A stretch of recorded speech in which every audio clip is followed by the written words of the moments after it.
Sweet. All right. So listen, we need to start with a story. And I need you guys to know this is not a sports story. Like I love sports. And so like I would just tell like I remember when I started preaching, I think if you guys were here 15 years ago, I just told sports stories all the time. And that was tough because like a lot of people hate sports. And if you hate something and like I keep talking about it, it's just gonna become white noise. So if like I know there's some of y'all, if I say like, hey, let me tell you a sports story, you're just gonna start thinking about lunch because it's going to be white noise to you. And like I do the same thing about a lot of things. So I understand. So I just need you to know this is not a sports story. It's sports adjacent maybe, but it's not a sports story. It's about a sports guy, but it's not about sports. Okay. So if right now, as soon as I say the guy's name and you know that he's a baseball player, I just need you to hang with me and not tune me out. Okay. So we need to talk about Hank Aaron for a second. So Hank Aaron is, I think, the greatest baseball player of all time. And if I'm wrong, that's fine. But I think he's the greatest baseball player of all time. Regardless, he's a man who had a job to play baseball. That's really all we need to know. And he was famous and he was influential, and everybody knew who he was, right? And Hank Aaron, as an influential, famous player who played in the 50s and 60s and 70s, Hank Aaron, one day in 1959, converted to Catholicism. He and his family, he and his wife, and I believe their two children, they all became Catholic, and they became Catholic in like the best way. Like if you're gonna become Christian, if you're gonna convert to any sort of religion, there's a really good way to do that, and the best way is just through relationships and friendships. And Hank Aaron lived in Milwaukee because that's the team he played for. They were the Milwaukee Braves, and so he lived in Milwaukee, and so he knew this father by the name of Michael Sablika. I'm just going to call him Michael because I don't think I'm saying Sablika right. So let's just call him Father Michael. Cool? Father Michael. So he knew Father Michael. Or Father Mike. Let's call him Father Mike. Let's do that. Father Mike. He knew Father Mike. And so he and Father Mike were friends. And they got to talking, and Hank Aaron was looking for something. And this is 1959, right? So things are complicated for a black man in America in 1959.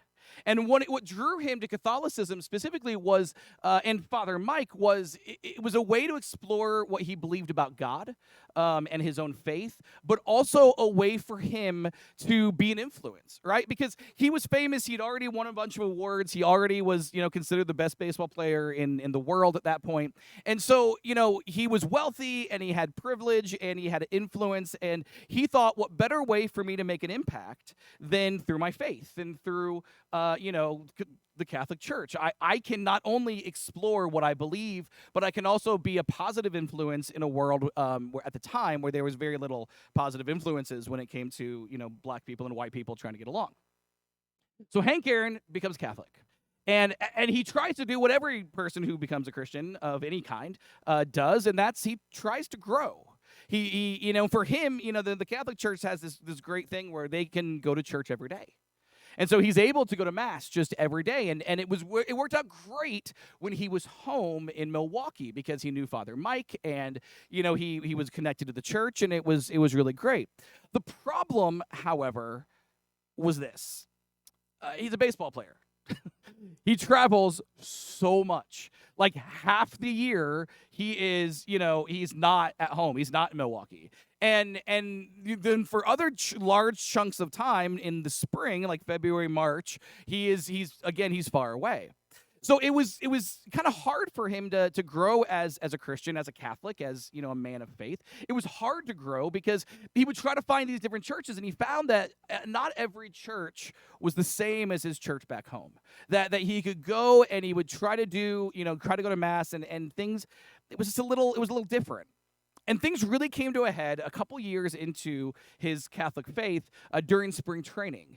The Milwaukee Braves at that point were, if you don't watch baseball, for a month and a half or so during the year, everybody goes to Florida, or now Arizona, but back then it was just Florida. And they go to Florida and they do baseball stuff for a month and a half to get ready for the season.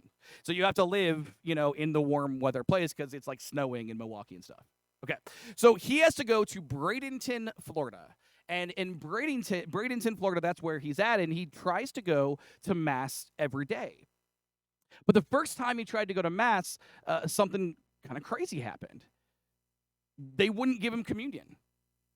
And in fact, they wouldn't even let him just be there. Like he tried to just, hey, forget communion, I'll just sit and worship myself. And they wouldn't let him do that.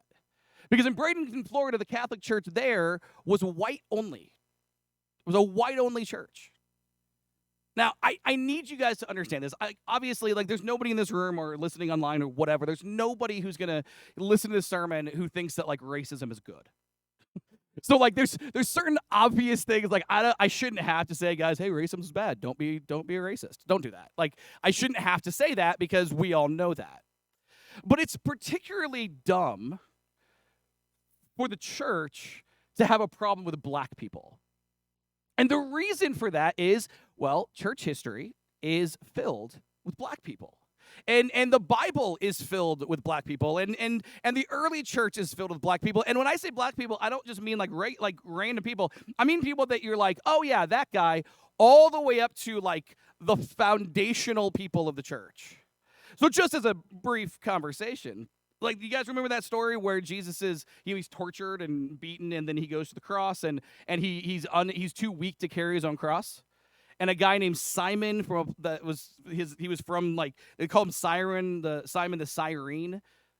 Yeah, that's Africa. The guy who carried Jesus' cross was black. So we'll start there.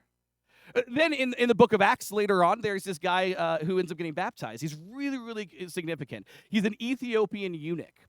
And we always focus on the back half of that because in the Jewish world, in the law of Moses, a eunuch was unwelcome in the temple, was unwelcome in the synagogue because they're considered a sexual deviant, right? Which is particularly cruel because, it's not like eunuchs asked for that, right? And so that's the way the Jewish faith did it. But then when the Christians came along, they said, no. Christ died for everybody. God loves everybody. And everybody means everybody. So the eunuch is baptized. Well, that is a black man. He's from Ethiopia. So really significant, moment in the church to see just how inclusive everything is, and it's somebody who's black. Later on, we read about the missionary journeys of Paul. Paul, who we know, Paul does all sorts of stuff. He plants churches. He writes scripture. He's maybe the most important figure in Christian history. Well, his first missionary journey, there's some people that go with him. There's other missionaries. One of them is a guy named Simeon. That guy's black. We know that because his nickname is Simeon the Black Man. The Bible is sometimes vague and difficult to understand. In this case, it's not. Simeon the Black Man. Very simple. Even there's this thing, if you read 1 Corinthians, you'll read about this kind of rivalry that goes on. And I don't think that it was really a rivalry that was built with the preachers, the apostles or whatever. But there are these apostles that everybody, people they like them and they want to follow them. And there's Peter and there's Paul and there's this guy named Apollos. And this guy named Apollos, we understand from church history to be the best one, the most skilled one. Paul tells us he was the most skilled one. He's the best preacher the first century has ever seen. The best preacher in the Bible is a guy named Apollos. Yeah, that guy's black. It's everywhere, just over and over and over. You see this, and then it doesn't stop with the Bible, because if you keep going, you find in the early church, the African church has the most influence of anybody. We think about, the Bible and all these characters and all this stuff and all this history being in the Middle East, but it doesn't take long before it all sort of shifts, a little south to Africa. And the African church is wildly influential. We've talked about a guy named Origen, for example. Origen is the very first theologian in the Bible. Not in the Bible, in the early church. After the Bible, he's the first guy. He's the guy who ends up, you agree with Origen, and the Catholics don't, but whether you agree with him or not, he's the first guy everybody reacts to. Origen writes more, has more influence than anybody else. And Origen, you guessed it, was black. My favorite black dude of church history, particularly for this conversation, though, is a guy named Augustine. And the reason Augustine is so great, Augustine, this black dude, is Augustine is literally the founder of Catholic theology. There is no Catholic theology without Augustine. He's the guy who sets everything up. Because there's the founder of the church itself was an emperor, and he has no idea what theology is going on, so he tries to find a guy, and he finds Augustine, and Augustine's like, here, this is what the whole church is. Augustine's a black guy, which makes it particularly ironic that 1,500 years later or so, the Catholics would say, no black people allowed in our church founded by a black dude. Like, it's absurd. Like, forget racism. Like, let's just set aside the fact that you shouldn't be racist. Forget that. Just from being sensible, just from being logical, just from being self-aware enough to understand how history works and how people set everything, the last people on earth who should be racist, the last people on earth who should have a problem with black people are the Catholic Church. They should have been the ones who were standing up and championing black people and saying, no, like, our whole thing is black people. And yet when Hank Aaron in Florida tried to go to Catholic Mass, he was denied because he was black. Now, I share this story because it actually, I think this story, for me personally, has helped crystallize a point, right?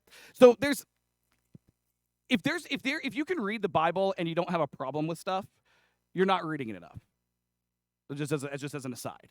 Like, and so I think for most of us, when we read the Bible, there's times when it's just like, I don't like that, or I'm not a big fan of that, right? And there's this Bible verse that for me, all the way going back to me being in high school, I didn't love this Bible verse. It's in fact one of the reasons why I've never loved this section in James, and I never really wanted to preach James because, like, this section I had to deal with it, and I didn't want to deal with it. But this is what we read in James chapter 4. This is what we read, James chapter 4. James says this. He says, "You adulterers, don't you realize that friendship with the world makes you an enemy of God?" I say it again. If you want to be a friend of the world, you make yourself an enemy of God. Now, I don't like this probably, well, definitely for a couple of reasons. The first one is I learned this Bible verse from people who meant a certain thing by it, right? I was in high school, and much of my Christian upbringing was, hey, you know what being a Christian is? It's hating all this stuff. Like, if you're a Christian, you should just hate things. Like, you should hate that band, that music, you should hate that movie, you should hate that. Those people, you shouldn't like those guys. Like, and it was always like most of my upbringing in the church was Christianity means being against the right things. It wasn't doing the right thing. It was you've identified the correct things to have a problem with. And I always thought that was dumb. And I always thought that was not at all what I was reading from Jesus. It was odd. That's not in any way how Jesus lived, but we were taught that's what we should do. And this verse was always taught to me in that way. Like, hey, don't be a friend with the world because everybody in the world is terrible. Don't you know it? So you got to find the right thing. And I always thought it was odd. And then it became, because I was thinking about it, I realized that the most famous verse in the entire Bible starts with, "For God so loved the world."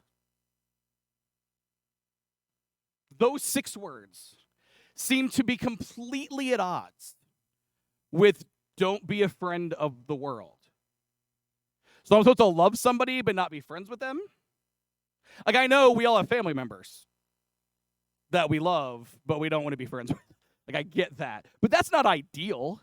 It's not like that's the goal that we have. It's not like we wake up and we're like, yeah, I don't want to talk to that uncle. That's not how that works.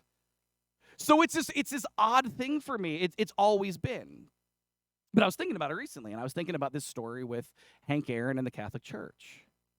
And I realized that there is a big difference between being, loving somebody and being friends with them.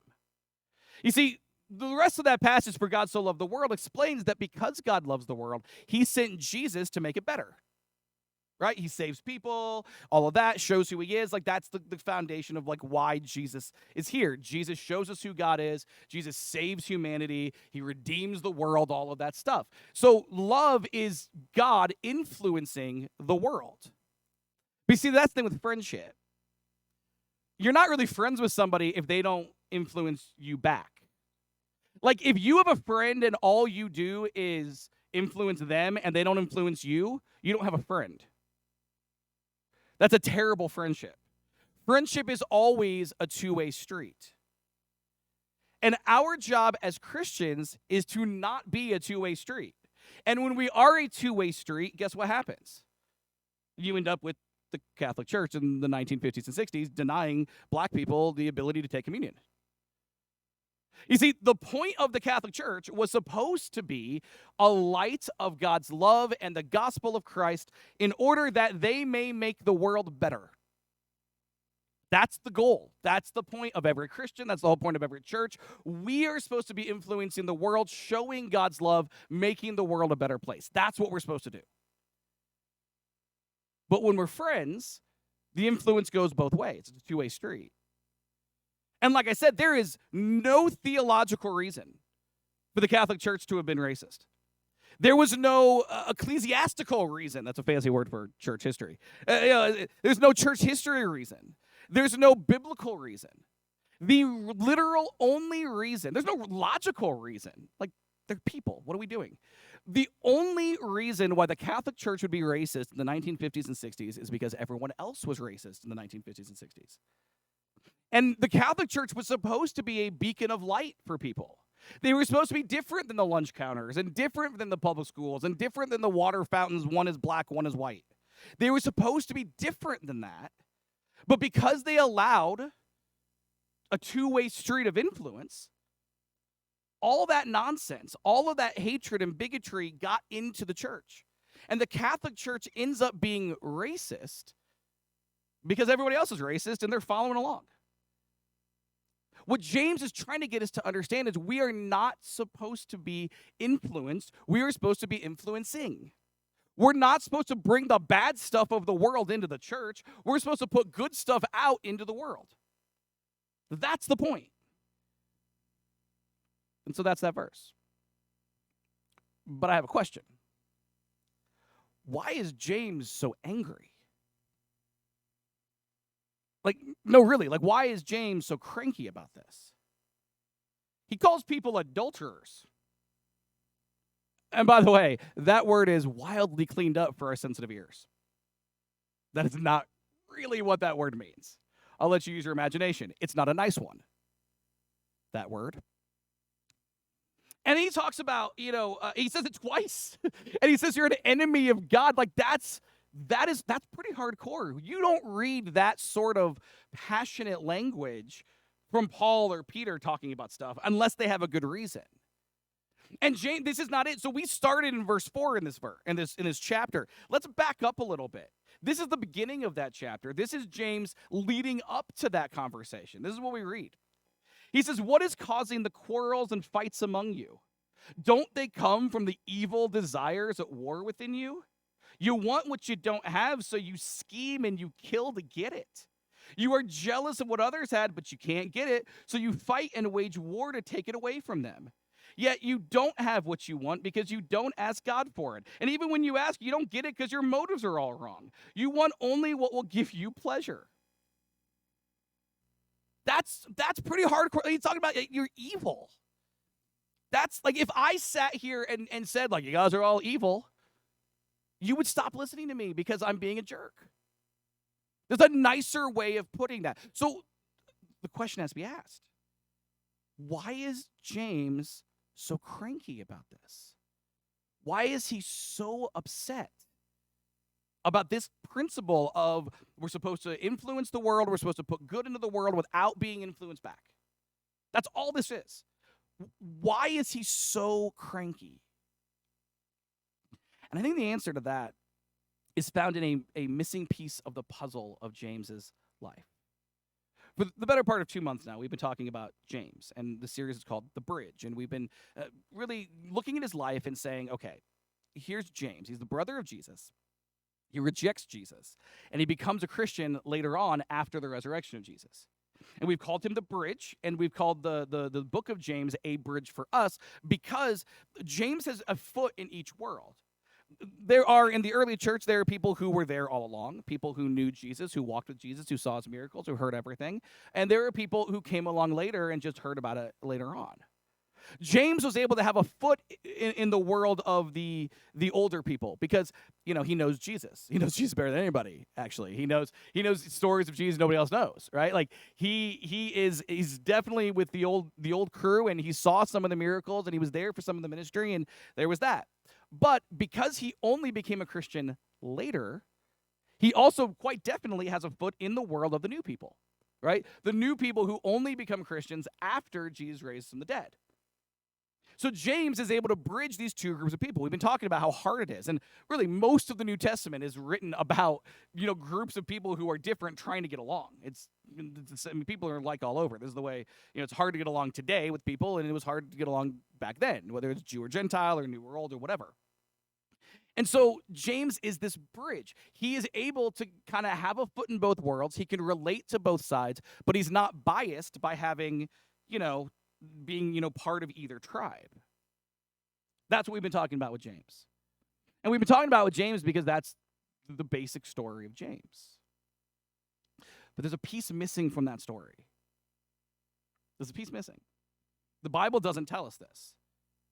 Probably because they just assumed you already knew. Because probably they didn't imagine we'd be talking about this 2,000 years from now, because they didn't think there would be a 2,000 years from now. That's a different sermon. But there's a piece missing. And we get that piece from a guy by the name of Jerome. In the 4th century, there was a church leader who became a saint, Saint Jerome, who did a tremendous amount of writing. And he also did us a wonderful favor because, okay, this is just, bear with me here. It's hard to find ancient writings because paper falls apart. It's just that simple. Like, our earliest versions of biblical books date to around the 3rd century. Like, we're talking the 200s, because anything before that and the paper is just completely fallen apart and it's just gone, which is why they all made copies of stuff. So if we're talking about ancient documents, unless they were copies made, meticulous copies made, we're not going to have them because we can't find originals, because that's the way nature works. So there's a lot that we've lost. There's a lot that we've missed. And as it turns out, there's this one guy. Hegesippus is his name. And Hegesippus writes 5 volumes, we're told, of 1st century history, writing in the 2nd century, earlier than what else we have. And we've lost almost all of it, but there are certain church fathers who preserved it by quoting it. They had it in the 300s and 400s, right? Because it was only a couple hundred years old to them. We've lost it, but we have what they quoted. So we've got this quotation from Hegesippus by way of St. Jerome. And he tells us the darndest thing about James. This is what we read, not from the Bible, but from the 300s, a guy by the name of Jerome. He says this: after the apostles, James, the brother of the Lord, surnamed the Just, was made head of the church at Jerusalem. Many indeed are called James, but this one was holy from his mother's womb. He drank neither wine nor strong drink, ate no flesh, never shaved nor anointed himself with an ointment or bathed. He alone had the privilege of entering the Holy of Holies, since indeed he did not use woolen vestments, but linen, and went alone in the temple and prayed on behalf of the people, insomuch that his knees were reputed to have required the hardness of the knees of a camel. Now, first of all, if you ever compare my knees to the knees of a camel after I'm dead, I will come back and haunt you. And Jesus will let me. I'm going to be in whatever the next life looks like. I'm going to be like, hey, Jesus, man, they're calling my knees camel knees. And he's going to be like, yeah, go get them. Okay? So let's just start there. All that means is that James was a priest. James was a priest.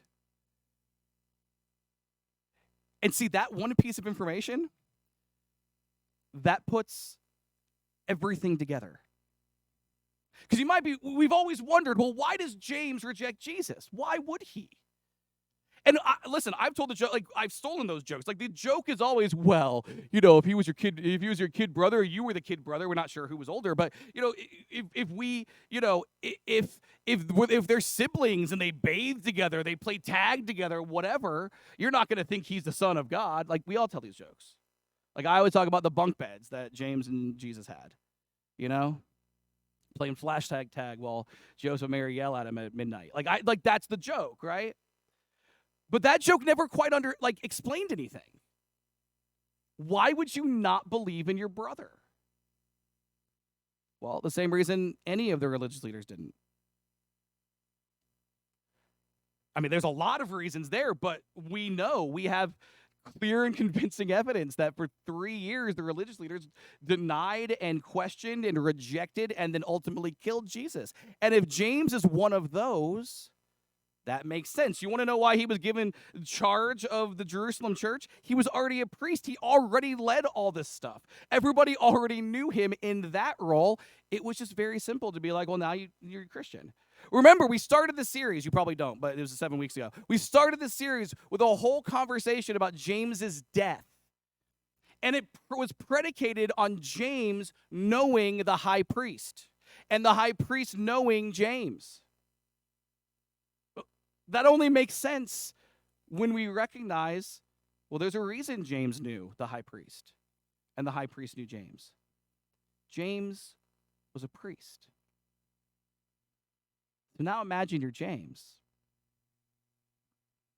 and your job forever has been to lead God's people.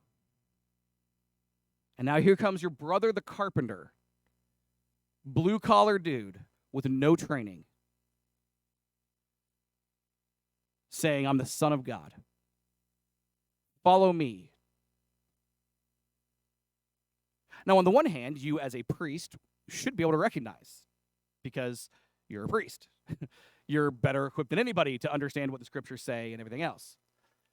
But on the other hand, we spend, I don't know how many sermons in here talking about why the religious leaders rejected Jesus. Which is to say, James had a choice. As a priest, he could be someone who influenced, or he could be someone who was influenced. And James chose door number 2. We've talked about how the religious leaders, they knew exactly who Jesus was. They rejected him not out of ignorance, but out of ideological differences, out of fear. I think it's pretty clear that if James is a priest, he didn't reject Jesus because he didn't know who Jesus was. He rejected Jesus out of ideological differences, out of fear. And I'll bet you $1 that when you betray your brother like that, then he comes back to life, I bet that stings a little, and I bet it doesn't go away.